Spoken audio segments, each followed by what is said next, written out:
Ang tatlong maliliit na baboy. May tatlong biik na nagdesisyong maglakbay upang hanapin ang kanilang kapalaran. Napag-usapan ng mga biik na kapag nakakita sila ng maayos na lugar para sa kanila ay sisimulan na nila magtayo ng bahay. May pagkatamad ang unang biik kung kaya't nagtayo siya ng sarili niyang bahay na gawa sa mga dayami. Isang araw, dumating ang isang malaking lobo.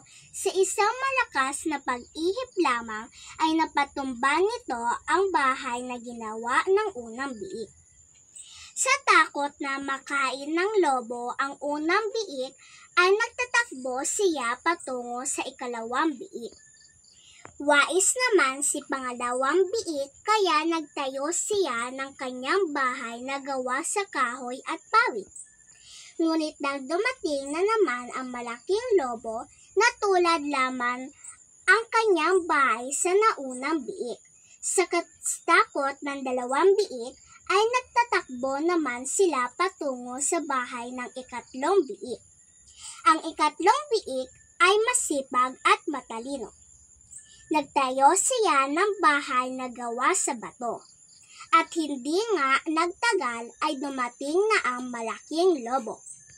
Hinipan nito ng paulit-ulit ang bahay ng ikatlong biik. Ngunit hindi siya nagtagumpay.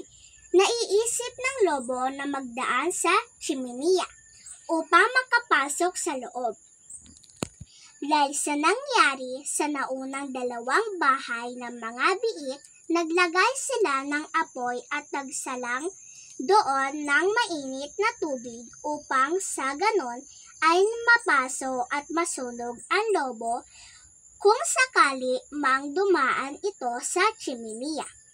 At ganoon nga ang nangyari, nagdaan sa tsimeniya ang lobo at doon tuluyang napaso.